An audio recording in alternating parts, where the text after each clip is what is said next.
الأكثر إقناع إلى حد الآن والأكثر إبداع والأكثر ربما معناها إجماع حوله هو الفريق الجزائري بدون نقاش إلى حد الآن.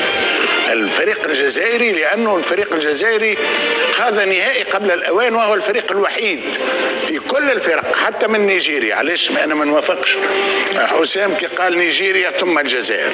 الجزائر هو الفريق الوحيد الذي خاض نهائي قبل الأوان مقابلة الكونغو، لأنه كل الأفضل إلى حد الآن على كل المستويات هو الفريق الجزائري. الآن باش نجاوب على السؤال متاعك، السؤال متاعي يقول من ترشحه للوصول ربما للنهائي؟ الحقيقة لهنا يختلف شوي، لأنه مسار الفريق الجزائري صعب مع الفريق النيجيري تقريبا. لا، هو إذا عبر نيجيريا والمغرب عبرت الكاميرون سيكون نصف نهائي عربي. لا بالطبع.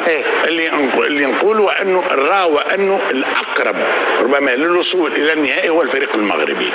الفريق المغربي لعديد الأسباب. بس انتبه في هذه النقطة. حتى لا انت كانك تقول ان الجزائر يعني صعوبة العبور من نيجيريا بالطبع وسهولة العبور للمغرب امام الكاميرون، لكن في حال تواجه المنتخبين العربيين لكل حادث حديث. لكن الجزائر انا بالمنطق يعيشك مفهوم حتى تناقض بالمنطق. اليوم الجزائر احسن فريق، مسار صعب مع نيجيريا 50-50، ممكن يتعدى ممكن ما يتعداش. لو ما يتعداش نجح الفريق الجزائري، نجح في هذه البطولة، عنده فريق ما يخافش على المستقبل نتاع فريقه، خلافا لعديد الفرق الاخرى ربما لو يخرج نكسة و يفتحوا الملف من جديد. بس اذا تكرمت واذا تسمح لي، انت في مسألة ان الجزائر هو الاكثر حظوظ والاكثر اقناعا وفق ما شاهدنا الى حد الان، ثم ذهب الى المغرب يا بدر في اتجاه اخر، وكأن المغرب لم تكن مقنعة رقميا فنيا لفتحي لما شاهد، لذلك وضع الجزائر اعلى، ثم ذكر ان المغرب ستستمر والجزائر قد تخرج. هو تحدث على المقاس بالمستويات التي يقدمها كل منتخب في كل مباراة اللي بيلعبها، وعندما نقيس مباريات دور الثمن النهائي نقيس المنتخب بالمنافس بتاعه. معناه انه اراد ان يفرق، هذا امر منطقي جدا، ما بين منتخب نيجيريا لا منتخب تنزانيا ومنتخب الكونغو. لا هناك فارق في المستويات، فارق في الاداء، فبالتالي ان المنتخب المغربي اليوم لم يقدم بعد المستوى المتوقع منه.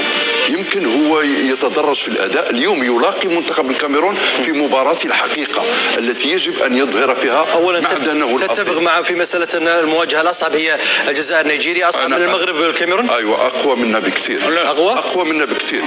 يعني شوف، اذا احنا نشاهد هذا الطريق في ربع النهائي، الكاميرون المغرب والجزائر ونيجيريا من الجهة اليمنى، مالي السنغال مصر كوتيفوار، الكل يجمع ان مواجهة الجزائر ونيجيريا هي الاصعب بين كل المواجهات.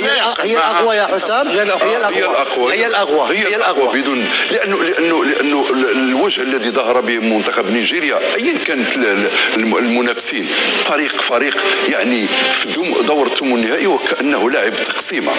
لاحظنا هذا الامر مع الموزمبيق 4-0 بسهوله بالغه جدا، ثم ايضا يحتكم على خط هجوم ناري، لكن في المقابل هو يواجه افضل خط دفاع في البطوله اللي هو الدفاع الجزائري مع الدفاع المغربي وافضل منظومه دفاعيه. فالقوه المباراه تبرز في انك يصطدم افضل هجوم مع افضل دفاع. لا، واكثر من هكا ميشيري. علاش افضل مقابله